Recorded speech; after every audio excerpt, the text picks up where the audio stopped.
하나님 말씀 듣습니다. 이사야 43장 1절에서부터 3절까지 말씀입니다. 이사야 43장 구약성경 1019페이지 이사야 43장 1절에서부터 3절까지 말씀을 같이 우리 합독하도록 하겠습니다. 같이 우리 합독합니다. 야곱아, 너를 창조하신 여호와께서 지금 말씀하시느니라. 이스라엘아, 너를 지으신 이가 말씀하시느니라. 너는 두려워하지 말라. 내가 너를 구속하였고 내가 너를 지명하여 불렀나니 너는 내 것이라. 네가 물 가운데로 지날 때에 내가 너와 함께 할 것이라.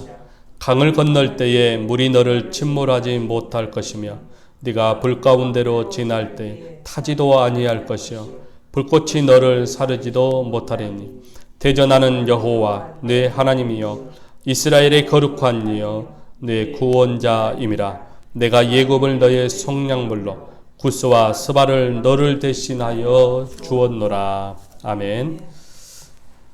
오늘 본문 말씀은 이스라엘에 대한 구원에 대한 하나님의 그 약속의 의지를 나타내 보이고 있습니다. 하나님의 그 강력한 의지를 소개하고 있는 말씀인데요. 하나님의 약속의 의지는 이스라엘을 구원하시겠다라고 하는 것입니다.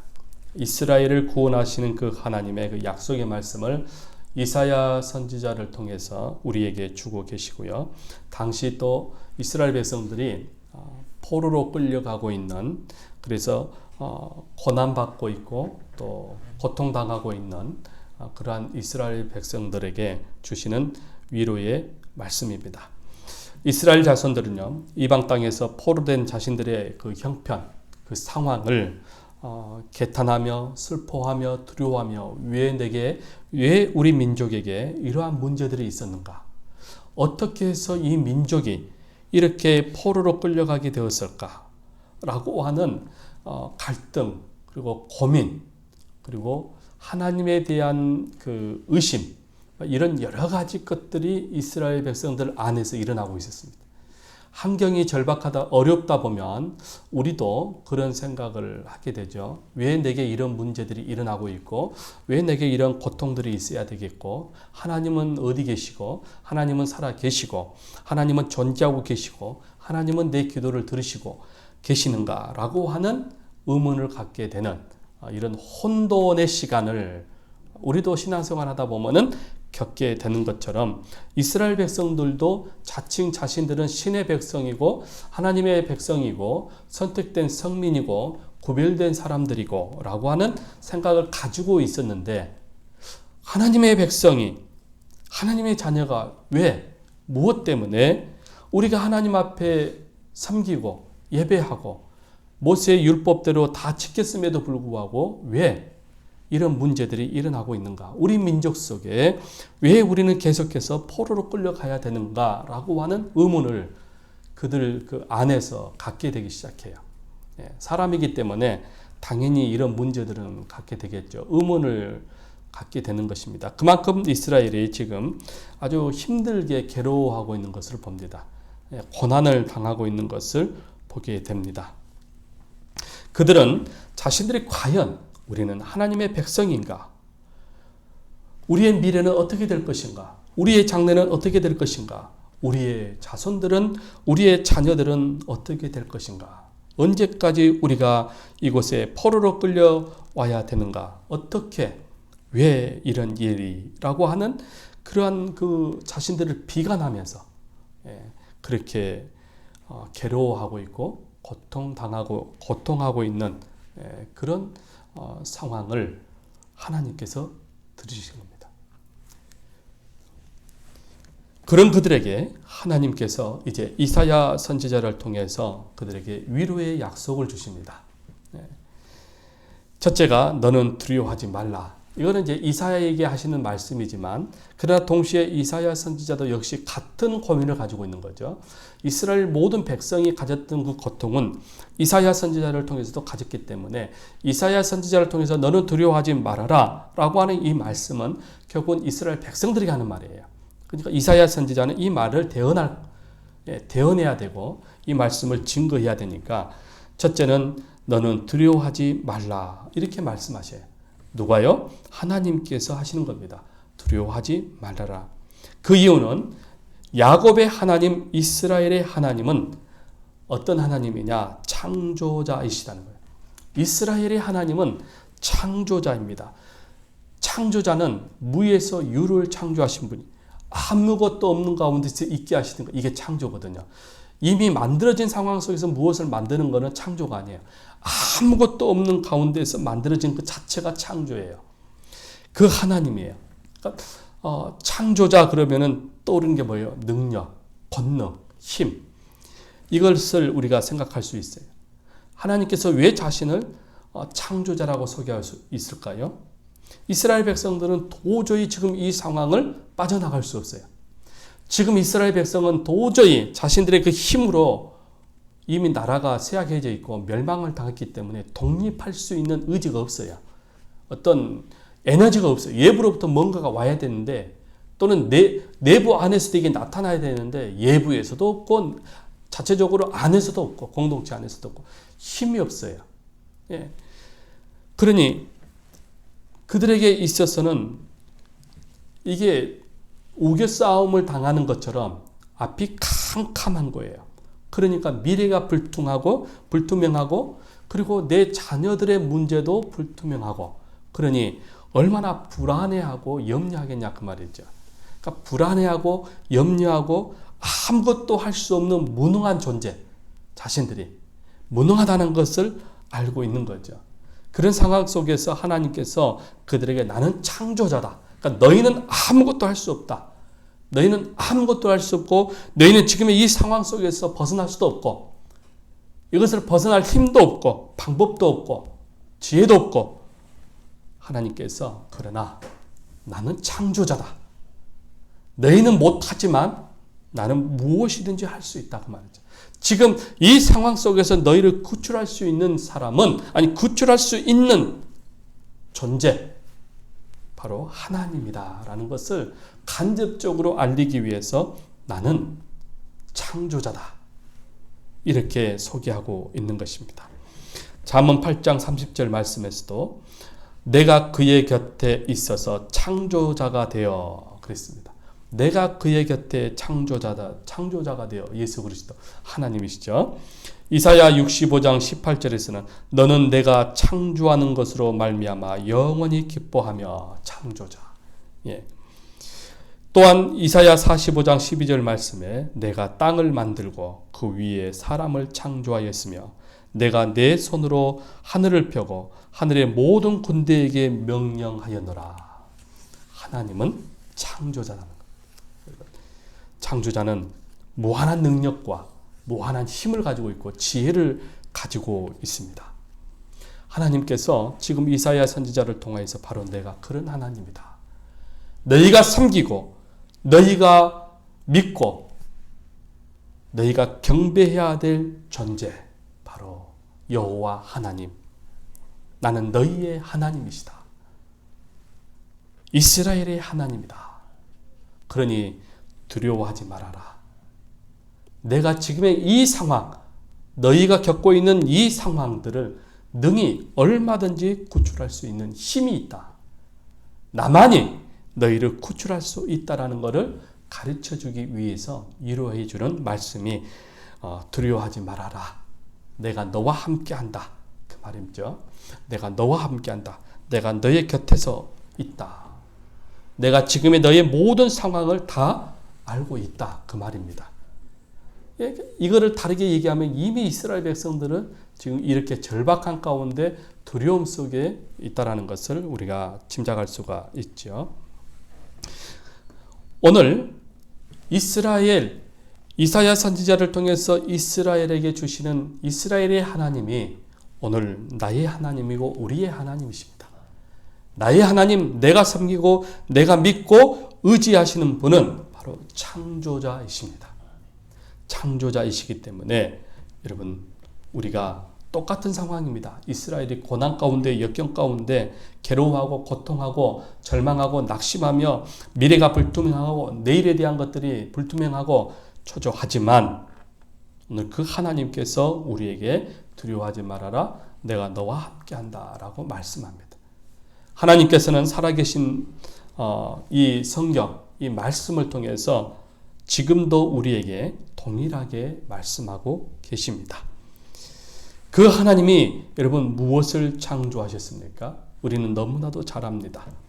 사람을 구원하시는 그 일에 창조해 가십니다.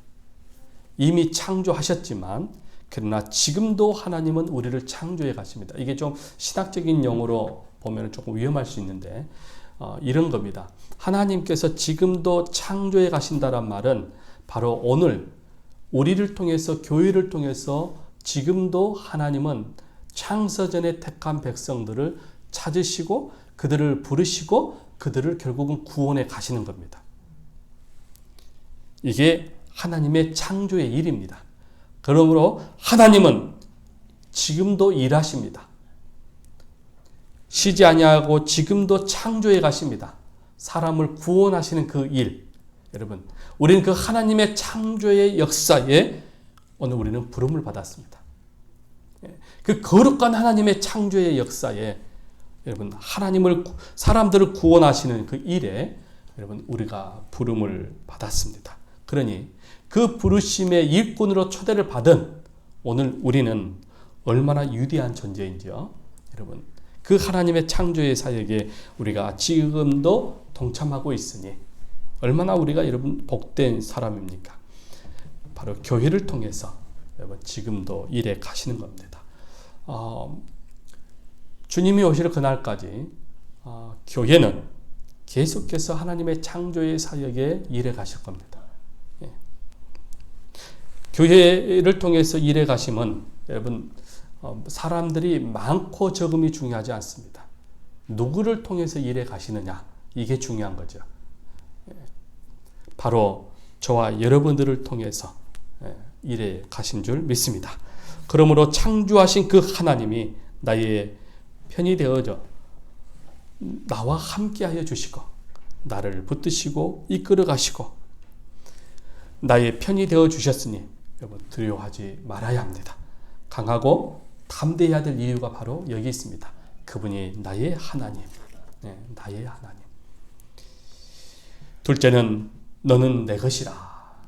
하나님께서 이사야 선지자를 통해서 지금 이스라엘 백성들에게 지금 말씀하는 거죠. 너는 내 것이다. 그러니까 두려워하지 말아라. 너는 내 것이다. 이 말씀도 참 우리에게 위로가 됩니다. 너는 내 것이다. 이것은 소유에 대한 강한 의지를 나타내고 있습니다. 너는 내 것이다. 라고 하는 하나님의 그 강한 의지예요. 하나님이 소유하고자 하는 강한 의지예요. 우리도 소유하고자 하는 강한 의지가 있습니다. 어떤 물건을 보고 어떤 물건이 보고 사고 싶은 것이 있잖아요. 이것은 뭐죠? 소유하고 싶은 거예요. 예, 갖고 싶은 겁니다. 그래서 좀 경제적으로 좀 가격이 비싸도 여전히 우리는 소유하고 싶어서 무리하게 그거를 카드 할부를 하든지 어떤 방법을 통해서든지 그거를 사려고 합니다. 마치 누구든지 여러분 차를 구매하고 싶은 것처럼 아파트를 집을 사고 싶은 것처럼 이런 그 소유하고 싶은 그 충동이 우리에게 있듯이요. 하나님께서도 소유하고 싶은 것인 것. 소유하고 싶은 겁니다. 근데 그게 누굽니까? 바로 이스라엘. 하나님의 택한 자녀들. 하나님의 택한 자녀들. 그 택한 자녀들을 하나님은 소유하고 싶은 겁니다. 그래서 너는 내 것이다. 라고 하나님께서 말씀하는. 그러므로 이것은 하나님의 의지입니다. 갖고 결코 빼앗기지 않겠다라고 하는 하나님의 의지입니다. 결코 놓지 않겠다라고 하는 하나님의 의지입니다. 그래서 하나님의 그 의지를 여러 성경에서 우리가 발견하게 되는데요. 요한복음 10장 28절 말씀에도 내가 그들에게 영생을 주노니 영원히 멸망하지 아니할 것이요 또 그들을 내 손에서 빼앗을 자가 없느니라. 그렇게 우리 주님이 요한복음에서 말씀하고 이거는 하나님의 마음이에요. 그 누구도 내 손에서 빼앗을 자가 없느니라. 그러니까 결국 지금 이스라엘이 포로로 끌려갔고 지금 고난 가운데 그런 고통 속에 있어도 눈에 보이는 환경은 정말 처참하고 비참하고 괴로운 상황이지만 그러나 하나님은 그들을 버리지 않았다는 것이죠. 하나님은 그들을 버리지 않았고 여전히 환경은 열악하고 힘들지만 여전히 그들은 하나님의 것이죠. 하나님의 소유물입니다. 예, 결코 하나님이 놓지 않겠다는 겁니다. 그래서 지금 이사야 선지자를 통하여서 하나님이 지금 위로하는 겁니다. 두려워하지 말아라. 너희는 여전히 변함없이 내 백성, 내 자녀다라는 것입니다. 그래서 내 소유라는 표현을 썼습니다. 훨씬 더 좀 강하게 다가오잖아요. 예, 내 백성, 내 자녀라기보다도 소유라고 하는 것이 더 강해 보이잖아요. 예, 훨씬 더 느낌이 좋지 않습니까? 예, 그리고 뭔가 안심이 되잖아요. 하나님의 소유. 예. 요한계시록에 보면 입맞은 그 14만 4천이 나와요. 입맞은. 그런데요, 거기에 보면은 동서남북의 천사들이 심판을 하기 위해서 있는데 동서남북에 서 있습니다. 그럴 때 한 천사가 나타나서 말합니다. 아직 지금 저들을 해하지 말아라. 입맞은 수가 차기까지는 아직 해하지 말아라. 라면서 심판이 보류되어지는 그 사건이 나와요. 입맞은 거. 무엇을 의미합니까? 보호를 한다는 거예요. 보호. 아직 입맞은 사람이 차지 않았다. 그 수가. 그러니까 지금 심판하면 안 된다는 거예요. 그래서 3분의 1, 3분의 1, 3분의 1이 나오거든요. 그게 뭐냐 그러면 부분적인 거예요. 부분적으로 심판이 이루어졌지만 아직은 인친 사람이 아직은 지금 들어와야 되는 거예요. 왜 그럴까요? 소유입니다. 소유. 내 소유, 내 것. 그러므로 그들을 해하지 말아라. 해하지 말아라. 그러니까 보호를 의미하는 것이죠, 여러분. 그만큼 하나님의 소유란 뜻은 하나님이 반드시 보호하시고 지키시고 여러분 하나님이 품고 찾겠다는 것이죠. 예, 관리하겠다는 겁니다. 그래서 하나님 자신의 소유물을 반드시 지키겠다라고 하는 강력한 의지를 나타내고자 너는 내 것이다 라고 하는 그 말씀으로 오늘 이사야 선지자에게 말씀하고 있는 것입니다. 약속하는 것이죠. 오늘 영적으로 이스라엘이 된 오늘 우리도 하나님의 소유물입니다. 우리도 하나님의 소유물입니다. 그러므로 여러분 하나님께서 우리에게 영생을 주셨으니 여러분 그들을 내 손에서 빼앗을 자가 없느니라. 우리 주님이 그렇게 약속하셨던 것처럼 우리 하나님도 이사야 선지자를 통하여서 이스라엘 백성들에게 고난당하고 있는 이스라엘 백성들에게 그렇게 말씀하고 계시는 겁니다. 오늘 나는 영적으로 인침을 받은 사람입니다. 이미 여러분 우리는 인침을 받았습니다. 예수님을 믿고 영접하는 그 순간에 이미 우리는 인침을 받은 사람입니다. 그러니 하나님의 소유입니다. 그러므로 우리가 힘들고 어려운 상황 속에서도 여전히 우리는 변함없이 하나님의 자녀이고 하나님의 백성입니다.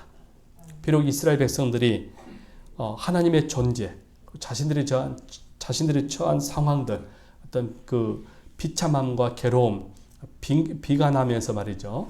이렇게 살아갔을지라도, 그렇죠? 우리도 그렇게 살아가지 않습니까? 그러나 여전히 환경과는 다르게 우리의 영적인 신분은 이미 하나님의 소유물, 하나님의 인침을 받은 자녀입니다. 이거는 변함이 없어요. 네, 아무리 여러분 상황이 내게 어려운 상황이 하고 힘든 상황이 와도 여전히 우리의 신분은 변함이 없어요. 네.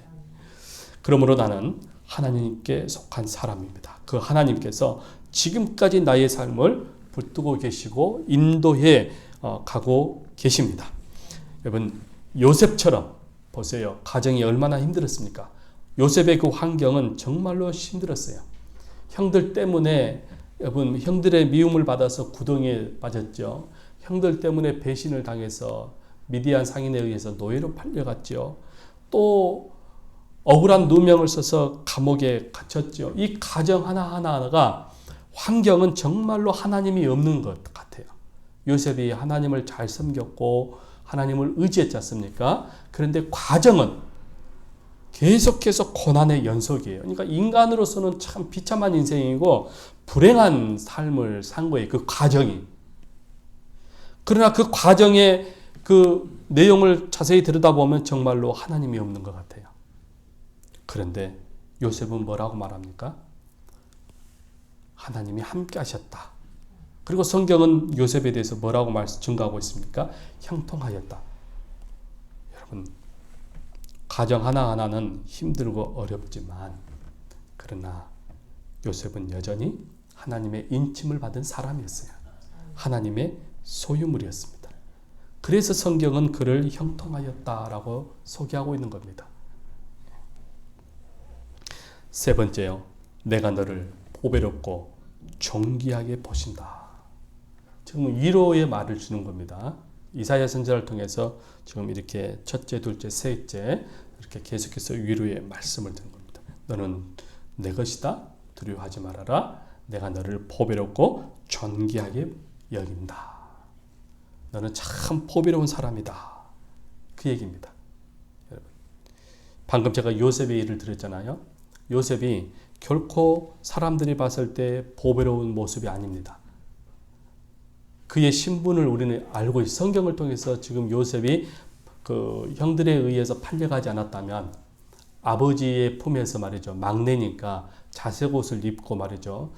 사랑을 받으면서 정말로 아버지의 눈에 보배롭고 아름다운 정말로 귀한 모습으로 환경이 그렇게 자랐을 겁니다. 그런데 지금 그 결과로 보게 되면 결코 지금 보배로운 환경이 아니에요. 사람들이 봤을 때 불행한 모습이에요. 처참한 어떤 조롱거리, 조롱받을 만한 그런 행동이에요. 지금 그 가정 하나하나가 결코 보배롭지 않아요.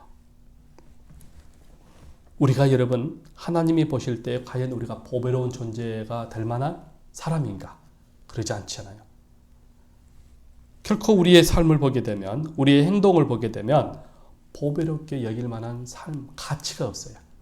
그런데 하나님께서 일방적으로 우리를 사랑하시고 일방적으로 우리를 보배롭고 존귀하게 여기시다는 거예요.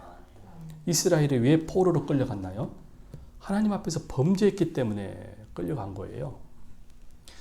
그들이 하나님을 섬긴다고 말은 해요. 모세의 율법을 지키고요. 그리고 대제사장들이 있어서 하나님 앞에 번제도 드리고요. 다 했어요. 그런데도 왜 그들은 포로로 끌려갔을까요? 지금 그들이 고민하고 있는 게 그거예요. 하나님, 우리가 모세의 율법대로 다 지켰고 예배의 제사를 다 드렸지 않습니까? 하나님을 향해서 우리가 번제도 드렸고요. 십계명대로 율법대로 다 살아가고 있었지 않습니까? 그런데 왜 우리 민족이 우리는 포로로 끌려가게 됐습니까? 왜 우리는 이렇게 유랑하며 방황하는 신세가 되었습니까? 라고 하는 문제였거든요. 우리도 그런 질문을 한다 그 말이에요. 하나님, 이렇게 기도해도, 이렇게 주일 성수 잘 지켜도, 이렇게 헌금도 잘하고요. 봉사도 이렇게 열심히 잘했는데 왜 내게 이런 문제가 일어나게 됐습니까?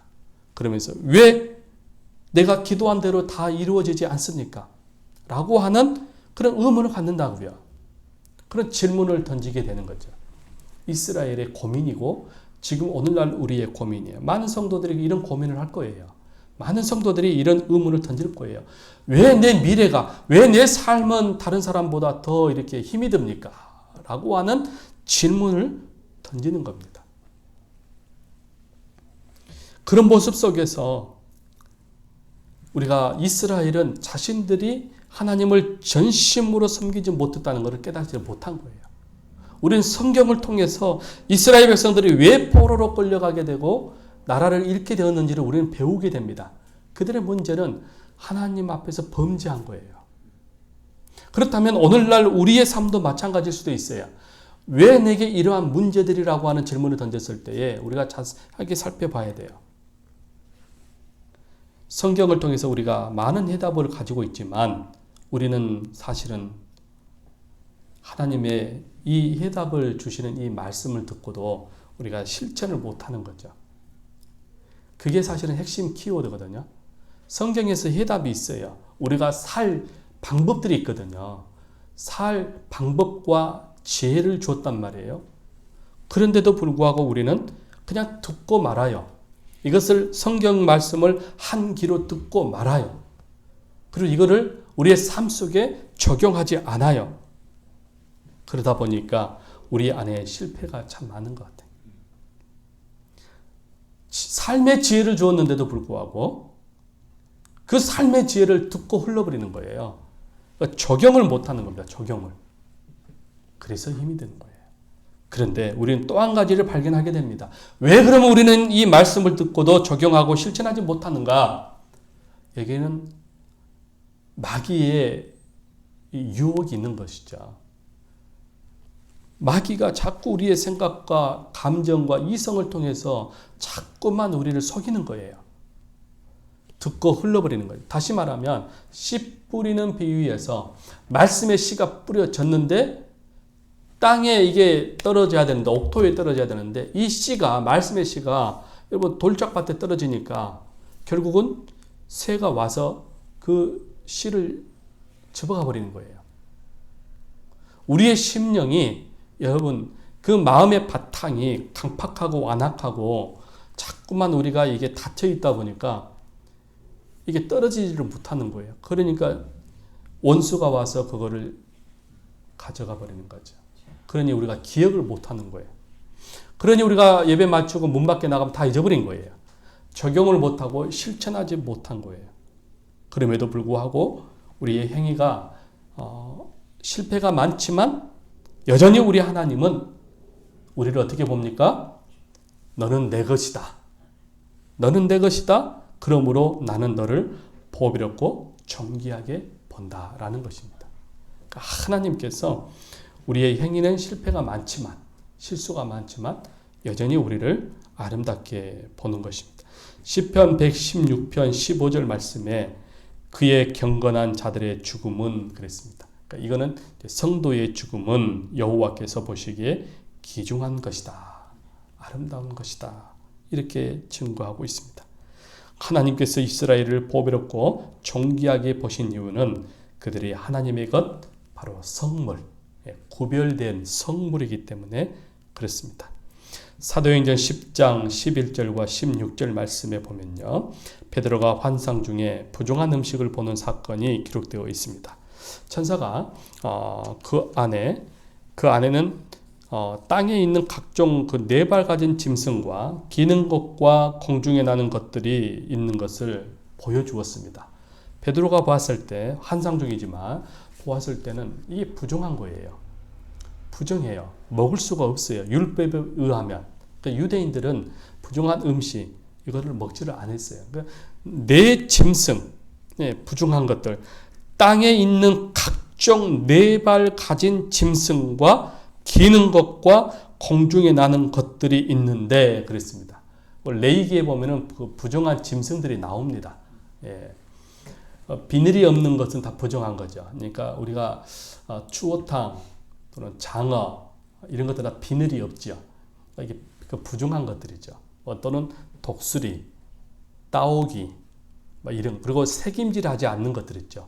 이런 것들 다 부정한 것들이에요. 근데 우리는 어찌됐든 요즘에 그냥 구별 없이 먹죠. 몸에 좋다 그러면 다 먹어요. 뱀이라든지 막. 근데 다 이게 이제 부정한 것들이에요. 아무튼 그 레위기에서는 그 부정한 것들을 먹지 말라고 하는데 그 율법을 철저하게 지켜서 베드로가 보니까 이게 우리가 먹어서는 안 되는 것들이에요. 근데 그게 지금 천사가 환상을 통해서 이제 그걸 보여주는 거예요. 먹으라고. 아니 이걸 어떻게 먹습니까? 율법에 의하면 이건 부정한 것으로 먹지 말아야 되는 것입니다.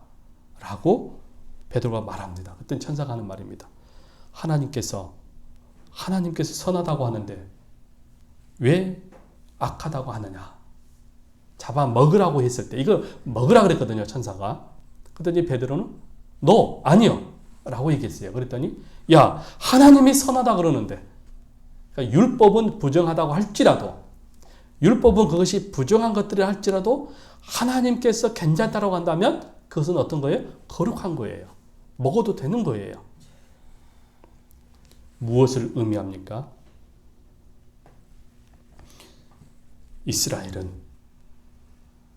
이스라엘은 하나님 앞에서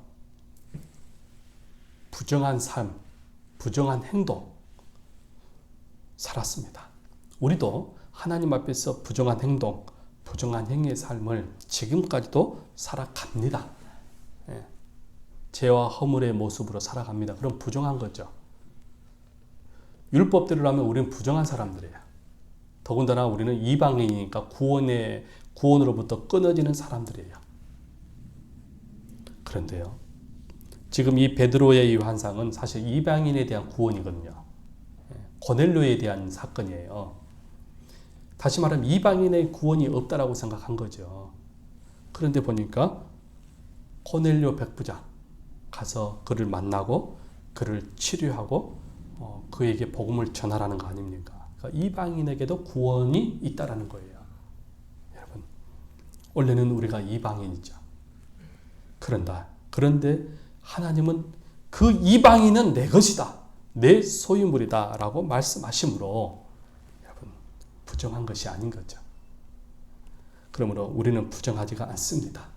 하나님이 우리를 선하게 보십니다. 우리를 아름답게 보십니다. 존귀하게 보이십니다. 그렇기 때문에 성도의 죽음조차도 귀하고 아름답다는 거죠. 왜? 우리가 여러분 부정하지 아니하는, 우리가 하나님이 보시기에 보배롭고 존귀하게 여기시기 때문에, 이 표현이 얼마나 여러분 은혜가 됩니까? 하나님이 나를 그냥 보는 게 아니라 보배같이, 보면은 이게 값이 있는 거잖아요. 이거는 값이 부르는 대로 값이에요. 그죠? 무게와 사이즈에 따라서 그 가치가 달라지는 거잖아요. 그러니 이건 계산할 수 없는 거예요. 하나님이 창조자 되시는 그 하나님이 나를 보배같이, 보배로 여긴다는 거예요. 보배로. 그러니까 이거는 세상의 그 어떤 것으로도 계산이 안 되는 무게입니다. 그만큼 우리를 보배로 보게 되는 것이고 존귀하다는 거예요. 존귀하게 계신데, 이렇게 함으로써 여러분 지금 고난받고 있는 이스라엘 백성들에게 위로를 주는 겁니다. 가서 그들에게 전하라는 거죠. 지금 혼돈 속에, 좌절과 낙심 속에 있는 이스라엘 백성들에게, 비록 이스라엘이 하나님 앞에서 범죄함으로 말미암아서 하나님께서 징계의 매로서 그들을 포로로 보내버렸지만 하나님은 여전히 그들을 보배롭고 존귀하게, 여전히 그들의 정체성은 하나님의 자녀, 그렇게 하나님이 보고 계신다라고 가서 예언하라는 것입니다. 이게 이사야 43장의 약속의 말씀입니다. 오늘 이사야 선지자에게 주시는 그 약속의 말씀이 오늘 우리에게도 동일하게 주시는 약속의 말씀입니다. 지금도 우리는 하나님으로부터 계속해서 그 약속의 위로의 말씀을 받습니다. 어디에서요? 성경에서요. 성경에서 우리는 계속해서 성경을 펼칠 때마다 하나님은 우리에게 삶의 지혜도 주시고 살아가는 방법도 주시고요. 하나님 앞에서 어떻게 살아가야 되는지에 대한 교훈을 듣습니다. 그런데 우리는 이것을 지나쳐 버립니다. 그러므로 우리는 말씀을 가까이 해야 됩니다. 말씀 속에서 하나님의 뜻을 발견할 수 있습니다. 말씀 속에서 하나님의 음성을 우리는 듣습니다. 듣고 우리는 순종해야 됩니다. 하나님의 창조는 지금도 우리를 통해서 일해 가십니다. 바로 저와 여러분들을 통해서요. 우리 모두가 다 하나님의 창조의 역사의 동력자로서 여러분 우리의 최선을 다해서 사명 감당할 수 있기를 바랍니다. 기도하겠습니다. 주님 감사합니다. 고난받고 있는 이스라엘 백성들에게 두려워하지 말아라.